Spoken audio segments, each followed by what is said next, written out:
Hello everyone, শুরু করছি উপন্যাস অবসেশন, লেখিকা অরুণিমা শেখ, পর্ব 5, কণ্ঠে আরবি। আপনাকে ধন্যবাদ। কেন?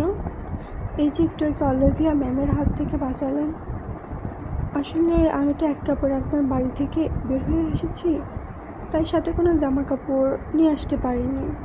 আর তখন আপনি একজন সার্ভেন্ট পাঠিয়ে আমাকে রেডি হতে বললেন, তাই কি পরবো মাথায় আসছিল না। ড্রেসটা চোখের সামনে ছিল, তাই কিছু না ভেবেই এটা পরে নিয়েছি।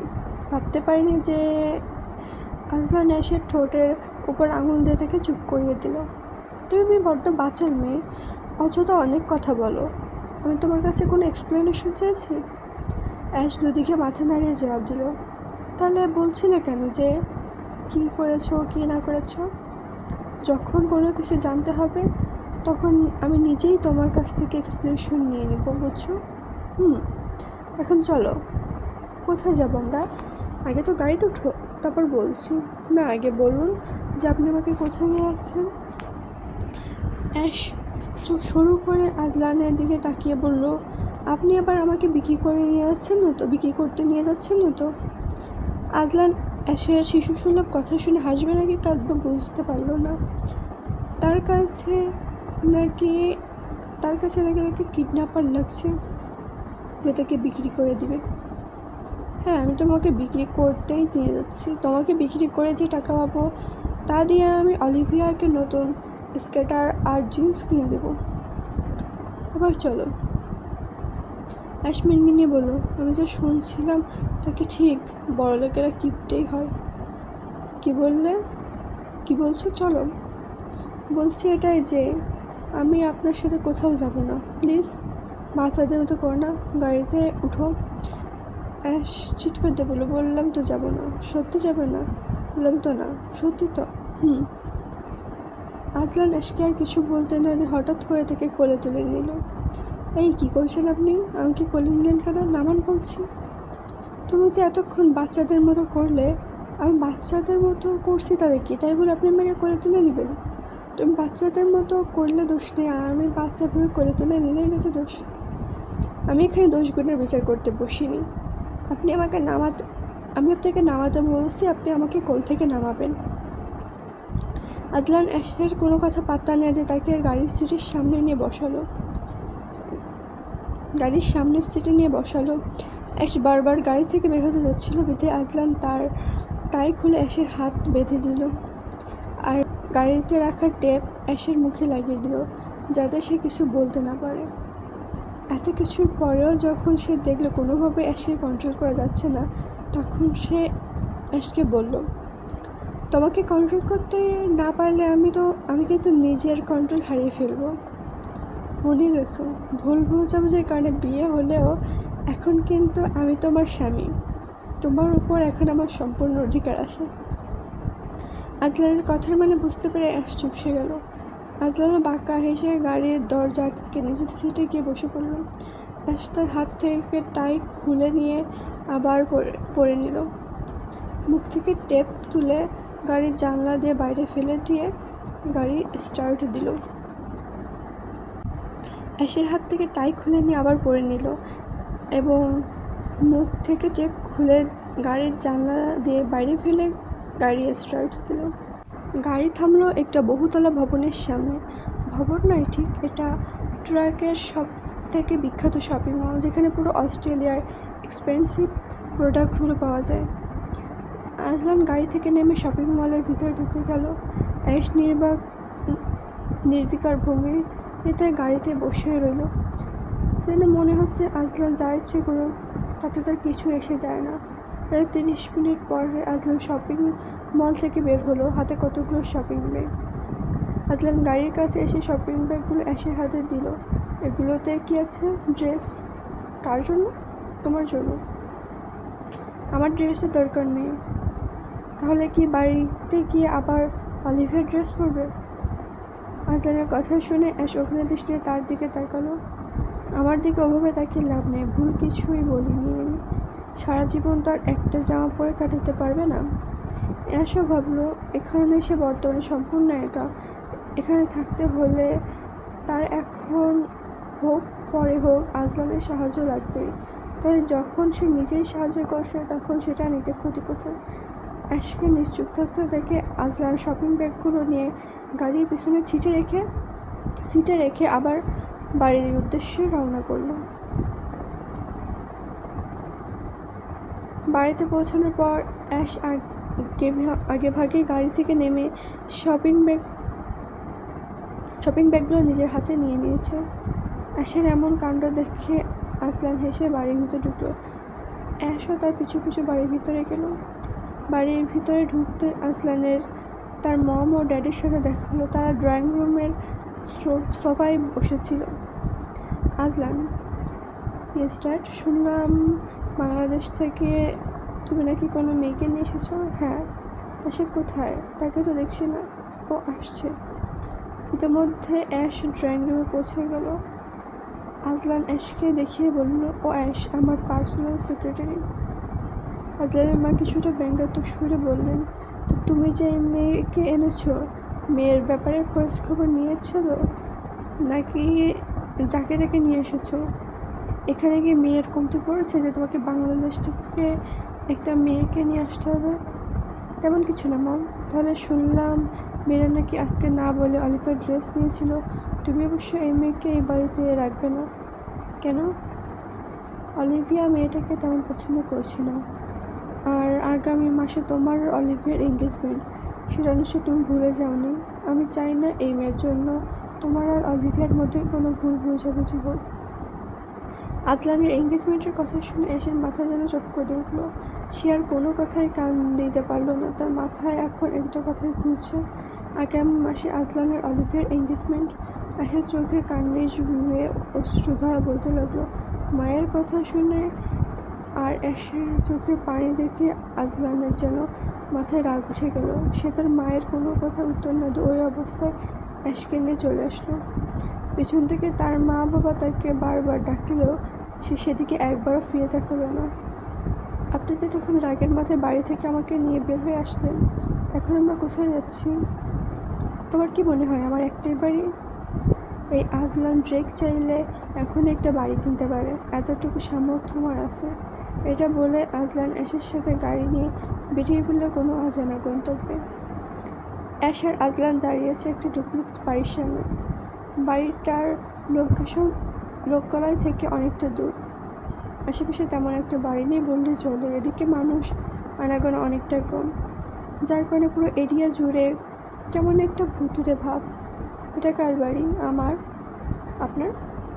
হ্যাঁ, আমার যখন মন খারাপ হয় কিংবা কোনো ডিপ্রেসড থাকি তখন ফ্রেন্ডদের নিয়ে এখানে আড্ডা দিই। আমার ফ্রেন্ড ছাড়া এই জায়গার কথা কেউ জানে না, এমনকি মম ড্যাডও না। আজলান কথা বলতে বলতেই পাসওয়ার্ড দিয়ে বাড়ির দরজা খুলে ফেলল। অ্যাশ আজলানের সাথে বাড়ির ভিতর ঢুকলো। বাড়ির ভিতরে ঢুকেই চারপাশে পরিবেশ দেখে অ্যাশের ভালো লাগতে শুরু করলো। সম্পূর্ণ ঘর একদম পরিপাটি করে রাখা দেখে মনে হচ্ছে না এটা একটা ছেলের ঘর। এক একটা জিনিস অনেক যত্ন সহকারে সাজিয়ে রাখা। আজলান অ্যাশকে বেডরুম দেখিয়ে দিয়ে কিচেনে চলে গেল। অ্যাশও ফ্রেশ হয়ে পুরো বাড়িটা ঘুরে ঘুরে দেখতে শুরু করলো। কিছুক্ষণ বাদে আজলান ডাকে অ্যাশ নিচে নেমে এলো। ডাকছিলেন?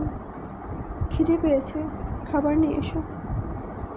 তো আমি তো খাবার বানাতে পারি না। পারো কি? খেতে। কিচেনে খাবার বানিয়ে রেখে এসেছি, নিয়ে এসো। অ্যাশ কিচেনে গিয়ে দেখলো আজলান আগে থেকেই সব খাবার তৈরি করে রেখেছে। সেই খাবারগুলো নিয়ে চলে গেল। বা আপনি তো অনেক সুন্দর রান্না করতে পারেন। আপনার বউ সত্যি অনেক লাকি। সত্যি বলছো? তাহলে তো বলতে হবে তুমি অনেক লাকি। কেন? এই যে আমাকে জামা হিসেবে পেয়েছো। আজলানের কথা শুনে অ্যাশের খাবার গলায় আটকে গেল। আজলান তাকে পানি এগিয়ে দিল। অ্যাশ পানি খেয়ে নিজেকে শান্ত করলো। অ্যাশ কথা ঘুরিয়ে আজলানকে প্রশ্ন করলো, আমাদের ডিভোর্সের খবর কি? শুনলাম আগামী মাসে আপনার অলিভিয়া ম্যামের এঙ্গেজমেন্ট। তার জন্য মনে হয় আমাদের ডিভোর্স তার এত তাড়া, তার জন্যই মনে হয় আমাকে ডিভোর্স দেওয়ার এত তাড়া। কথাগুলো বলার সময় অ্যাশের কণ্ঠ কিছুটা কাঁপছিল, কিন্তু সে আজলানকে সেটা কোনোভাবে বুঝতে দেয়নি। অ্যাশের কথা শুনে আজলান চুপ হয়ে গেল। তার চোখে মুখে কিছুটা রাগের আভাস দেখা যাচ্ছে। সে কিছুটা গম্ভীরভাবে বলল, যেটা সম্পর্কে জানো না সেটা নিয়ে কখনো আমার সামনে কথা বলবে না। এটা বললেই আজলান খাবার ছুটে গেল। কোথায় যাচ্ছেন? খাবারটা তো শেষ করে যান। আজলান অ্যাশের কথা কোনো উত্তর না দিয়ে রুমে চলে গেল। এদিকে অ্যাশ আজলানের হাবভাব বোঝার চেষ্টা করে বুঝতে পারছে না। এই আজলানকে যেন তার কাছে একদম অচেনা লাগছে। এখন পর্যন্ত সে আজলানের সাথে যতবার কথা বলছে তার কাছে আজলানকে মিশুক হাসিখুশি একটা ছেলে মনে হয়েছে, যার মাঝে গম্ভীরতার কোনো ছাপ নেই। কিন্তু আজলানের হঠাৎ এই পরিবর্তন যেন না চাইতে তাকে ভাবাচ্ছে। কিছুক্ষণ বাদে গাড়ির চাবি নিয়ে আজলান বাড়ি থেকে বেরিয়ে গেল। অ্যাশ কিছু বলার সুযোগও পেল না। আজলান সারা রাত বাড়িতে ফেরেনি। অ্যাশ আজলানের জন্য অপেক্ষা করতে করতে সোফাতেই ঘুমিয়ে পড়েছে। ভোরের দিকে আজলান বাড়ি ফেরে। পাসওয়ার্ড দিয়ে দরজার লক খুলতেই অ্যাশকে সোফায় ঘুমন্ত অবস্থায় দেখতে পায়। সে চুপচাপ সোফার কাছে এসে অ্যাশকে কোলে তুলে বেডরুমে নিয়ে আসে। রুমে এসে অ্যাশকে বিছানায় শুয়ে দেয়। আলমারি থেকে কম্বল এনে অ্যাশের গায়ের উপর দিয়ে দেয়। নিজের পছন্দের মানুষটার এত কেয়ার করার পরও আজলান চুপচাপ তার পাশে গিয়ে বসে পড়ে। নিজের ঠোঁট গভীরভাবে ঘুমন্ত অ্যাশের কপালে ছুঁয়ে দেয়। মনে মনে বলে, আমি তো তোমার মায়ে সেদিনই পড়েছি যেদিন তোমার প্রথম দেখেছিলাম। আমি জানি তোমার মনে অন্য কারো বাস। তোমার মনে এই আজলানের জন্য ভালোবাসার ছিটে ফোটাও নেই। যা আসছে সবটাই ওই দিয়ানের জন্য। সেদিন ডিভোর্সের কথা বলে তোমাকে পরীক্ষা করছিলাম যে তোমার মনে আমার জন্য কোনো জায়গা আছে কিনা। কিন্তু তুমি নির্দ্বিধায় তোমার তিন কবুল বলে গ্রহণ করা স্বামীকে এক মুহূর্তে ওই দিয়ানের জন্য ছেড়ে দিতে রাজি হলে।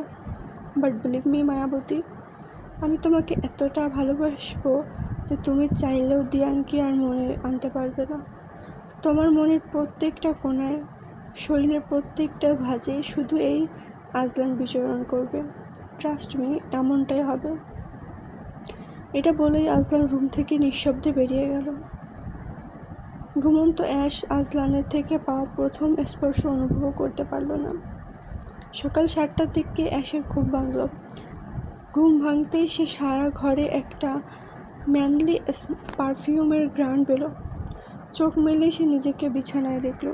অ্যাশ মনে মনে ভাবল, আমি তো সোফায় ছিলাম, আমাকে এখানে কে নিয়ে আসলো? আচ্ছা, আজলান বাড়িতে এসেছে নাকি? উনি আবার আমাকে রুমে নিয়ে আসেননি তো? এটা ভাবতে ভাবতে এক মুহূর্তে দেরি না করে অ্যাশ রুমের বাইরে চলে আসলো। সারা বাড়ি সে আজলানকে খুঁজলো, কিন্তু কোথাও আজলানের দেখা পেল না। একসময় ক্লান্ত হয়ে সোফায় বসে পড়তেই তার মাথায় এলো, কালকে তো ছাদের দরজা আটকানো ছিল। একটু আগে রুম থেকে বের হওয়ার সময় মনে হলো ছাদের দরজা খোলা। দেখলাম উনি আবার ছাদে নেই তো। আশার ক্লান্ত মস্তিষ্কে ছাদের কথা আসতে সে দৌড়ে ছাদে গেল। কিন্তু ছাদে এসে যে এমন একটা লজ্জাজনক পরিস্থিতির সম্মুখীন হতে হবে তা সে কল্পনায়ও আনতে পারেনি। অ্যাশ ছাদের দরজা খুলতেই দেখতে পেল আজলান খালি গায়ে বুক ডাউন দিচ্ছে। তার সারা গায়ে ঘাম লেপটে আছে, সারা শরীর দিয়ে ঘাম ঝরছে। ঘামের কারণে বাদামি রাঙা চুলগুলো কপালে লেপটে আছে। অতিরিক্ত গরমের কারণে আজলানের ধপধপে ফর্সা শরীর লালচে বর্ণ ধারণ করেছে। আজলানের এমন শার্টলেস অবস্থায় দেখে আশার বোধহয় গলা শুকিয়ে গেল। সে ঢোক গিলল। তার শরীর অস্বাভাবিকভাবে কাঁপাকাঁপি করতে লাগলো। হার্ট এমনভাবে লাফাচ্ছে যেন বুক চিরে বেরিয়ে আসতে চাইছে। অ্যাশ অনেক কষ্টে ছাদের দরজা আটকে দরজায় হেলান দিয়ে দাঁড়ালো। তার বুক দ্রুত গতিতে লাফাচ্ছে, সারা শরীর ঘামছে। সে বুকে হাত দিয়ে নিজেকে শান্ত করার প্রাণপণ চেষ্টা চালাচ্ছে। হঠাৎ দরজা আটকানোর শব্দে আজলানের নজর ছাদের দরজা দিয়ে গেল। তার মনে হলো দরজার বাইরে কেউ আছে, কিন্তু এ বাড়িতে তো অ্যাশ আর সে ছাড়া আপাতত কেউ নেই। আচ্ছা, তার কোনো ফ্রেন্ড আসেনি তো? এটা ভেবে আজলান শার্ট হাতে নিয়েই দরজার দিকে এগিয়ে গেল। আচমকা দরজা খুলতেই দরজা হেলান দিয়ে থাকা অ্যাশ নিজের ভার সামলাতে না পেরে সোজা লোমশ বুকে গিয়ে পড়ল। অ্যাশ এবার সেভাবেই কিছুক্ষণ আজলানের বুকের সাথে মিশে রইল, যেন সে আজলানের বুকে তার জন্য ঠাঁই খুঁজছে। হঠাৎ তার নাকে একটা স্ট্রং ম্যানলি পারফিউমের ঘ্রাণ আসলো, যেটা সে ঘুম থেকে ওঠার পর পেয়েছিল। পারফিউমের ঘ্রাণের সাথে ঘামের ঘ্রাণ মিশেছে, ফলে যেন একটা অন্য ঘ্রাণ সৃষ্টি হয়েছে, যেটা বারবার তাকে মাতাল করে তুলছে আর আজলানের দিকে তাকে আকৃষ্ট করছে। অ্যাশ আর আজলান দুজনে এই মুহূর্ত উপভোগ করছে। আজলান মনে মনে ভাবছে, এভাবেই যদি সারা জীবন তুমি আমার বুকের সাথে মিশে থাকতে, তাহলে কতটা না ভালো হতো মায়াবতী। আমি তোমাকে নিজের মনের মণিকোঠায় যত্ন সহকারে লুকিয়ে রাখতাম। আজলানের ভাবনার মাঝেই অ্যাশ আজলানের বুক থেকে মাথা তুলে তার দৃষ্টিতে দৃষ্টি নিক্ষেপ করলো। অ্যাশের তীক্ষ্ণ দৃষ্টি যেন আজলানের বুকে ঝড় তুলে দিচ্ছে, ভেতর থেকে তাকে চূর্ণ বিচূর্ণ করে দিচ্ছে। আচমকা এমন একটা রোমান্টিক মুহূর্ত বেচতে দিয়ে অ্যাশ আজলানের কাছে বোকার মতো একটা প্রশ্ন করব, আপনি কোন ব্র্যান্ডের পারফিউম ইউজ করেন আজলান? অ্যাশের হঠাৎ এমন প্রশ্নে আজলান ভেবাচাকা খেয়ে গেল। অ্যাশের প্রতি তার রাগটা যেন মাথা চাড়া দিয়ে উঠল। সে ধাক্কা দিয়ে অ্যাশকে নিজের থেকে দৌড়ে সরিয়ে দিল। অ্যাশ পড়ে যেতে নিয়েও নিজেকে কোনো মতে সামলে নিল। তুই কি পাগল নাকি? এভাবে কেউ কাউকে ধাক্কা দেয়? যদি পড়ে যেতাম? শুরুতে একটু পারফিউমের নামটাই জানতে চেয়েছি, বলবেন না, বললে না, তাই বলে এভাবে ধাক্কা দিবেন? কমন সেন্সকে ছাদা রেখে এসেছেন। আজলান অ্যাশের কথার কোনো উত্তর না দিয়ে বলল, রুমে গিয়ে রেডি হও ফাস্ট, আমার সাথে আজকে থেকে অফিসে যাবে। আমি কেন অফিসে যাব? তোমার কি মনে হয় আমি তোমাকে বসে বসে খাবার নেবার? নিজের উপার্জন আজকে থেকে তুমি নিজে করবে। কিন্তু আমি একটা কথা দুবার বলতে পছন্দ করি না অ্যাশ। রুমে যাও আর ফার্স্ট রেডি হয়ে ড্রয়িং রুমে গিয়ে বসো। এটা বলে আজলান রুমে চলে গেল। অ্যাশ বোকার মতো আজলানের যাওয়ার দিকে তাকিয়ে রইল। যাব বাবা, এই লোকটার আবার হঠাৎ করে কি হলো? এটা বলে অ্যাশও রুমে চলে গেল। ওয়াশরুমের দরজা খুলুন আজলান। আরেকটু একটু করে আপনি আমাকে 1 ঘন্টা দাঁড় করিয়ে রেখেছেন। তো আমি কি তোমাকে দাঁড়িয়ে থাকতে বলছি? বসে থাকো, ফাজলামি করবেন না, তাড়াতাড়ি বের হন। এত সময় ওয়াশরুমে কী করেন? ওয়াশরুমে মানুষ যা করে আমিও তাই করি। অ্যাশ মিনমিনে বলল, ভাগ্যিস আপনি অস্ট্রেলিয়ায় থাকেন, বাংলাদেশে না। বাংলাদেশে থাকলে আর বাংলাদেশের লেখিকাদের গল্প পড়লে বুঝতেন মানুষ ওয়াশরুমে বসে কী করে। আচ্ছা, ওয়াশরুমের ভেতর থেকে আজলান বলছিল, কী হলো, ছ্যাঁছা করছো কেন? কিছু না, এমনি। আপনি প্লিজ তাড়াতাড়ি বের হয়ে আসুন। অ্যাশের কথা শেষ না হতেই আজলান খালি গিয়ে শুধু টাওয়াল পরে ওয়াশরুম থেকে বেরিয়ে আসলো। আজলানের এই অবস্থা দেখে অ্যাশের চোখ কোটর থেকে বেরিয়ে আসার উপক্রম। আজলানকে দেখে অ্যাশ কিছুটা ঘাবড়ে গেল। আজলান অ্যাশের ঘাবড়ানো দেখে অ্যাশকে আরেকটু ঘাবড়ে দেওয়ার জন্য তার কাছাকাছি যেতে শুরু করলো। আজলান অ্যাশের দিকে এগোচ্ছে আর অ্যাশ পিছনের দিকে পেছাচ্ছে। সে কাঁপা কণ্ঠে বলল, কী করছেন? আপনি এভাবে আমার দিকে এগোচ্ছেন কেন? অ্যাশের প্রশ্ন শুনে আজলানের মুখভঙ্গির কোনো পরিবর্তন দেখা গেল না। সে এখন আগের মতোই তার দিকে এগিয়ে যাচ্ছে। অ্যাশ কী করবে না করবে ভেবে না পেয়ে আজলানকে ধাক্কা দিয়ে দৌড়ে ওয়াশরুমে ঢুকে গেল। আজলান অ্যাশের যাওয়া দেখে বাঁকা হাসি দিয়ে বলল, এইটুকুতেই অবস্থা? যখন তোমাকে আমি নিজের অস্তিত্বের সাথে মিশিয়ে নেব, তখন তোমার কী হাল হবে মায়াবতী? পারবে তো আমাকে সামলাতে? এক দৌড়ে ওয়াশরুমে ঢোকাতে অ্যাশের জান যায় পালাম। সে অনেক কষ্টে নিজেকে সামলে নিল। আয়নার সামনে দাঁড়িয়ে নিজেকে নিজের প্রশ্ন করল, আজলান আমার কাছে আসলে আমার এমন কেন হয়? কেন আমি নিজেকে সামলাতে পারি না? কেন সকল অনুভূতিরা তখন খোলা আকাশে ওড়ার জন্য ডানা ঝাপটায়? আমি কি তাকে সত্যি সত্যিই ভালোবেসে ফেলেছি? সে যদি জানতে পারে আমি তাকে ভালোবেসে ফেলেছি, তাহলে কি সে আমাকে গ্রহণ করে নেবে? আচ্ছা, সে কি পারে না আমাকে ভালোবাসতে? আমিও না কী সব ভাবছি। পরের মাসেই তো তার এনগেজমেন্ট অলিভিয়া ম্যামের সাথে। সে যদি আমাকে ভালোই না বাসতো, তাহলে কি তাদের সম্পর্ক এনগেজমেন্ট পর্যন্ত এগোতো? সে যদি তাকে ভালোই না বাসতো, তাহলে কি তাদের সম্পর্ক এনগেজমেন্ট পর্যন্ত এগোতো? হয়তো তার জীবনে অন্য কারো অস্তিত্ব আছে, এটা জেনেও নিজের ভালোবাসার কথা তার সামনে প্রকাশ করলে নিজের কাছে নিজে ছোট হয়ে যাব। তার থেকে থাক না সবটা অপ্রকাশিত। আমি গোপনে না হয় তাকে সারা জীবন ভালোবেসে যাব। এগুলো বলেই অ্যাশ আয়নার দিকে তাকে নিজের উপর তাচ্ছিল্যে হাসল। আজ তার নিজের ভাগ্যের উপর নিজের ঘৃণা হচ্ছে। প্রথম যাকে ভালোবাসলো তাকে পেল না, আর তারপর যার মায়ায় পড়ল, যাকে ভালোবাসলো, তার জীবনে অন্য নারীর অস্তিত্ব বিদ্যমান।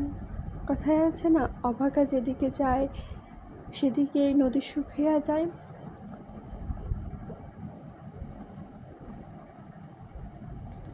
ভুল ত্রুটি ক্ষমাসুন্দর দৃষ্টিতে দেখবেন। আজকে এ পর্যন্তই। পরের পর্ব নিয়ে খুবই দ্রুত আসবো আপনাদের মাঝে। বিদায় নিচ্ছি। ধন্যবাদ।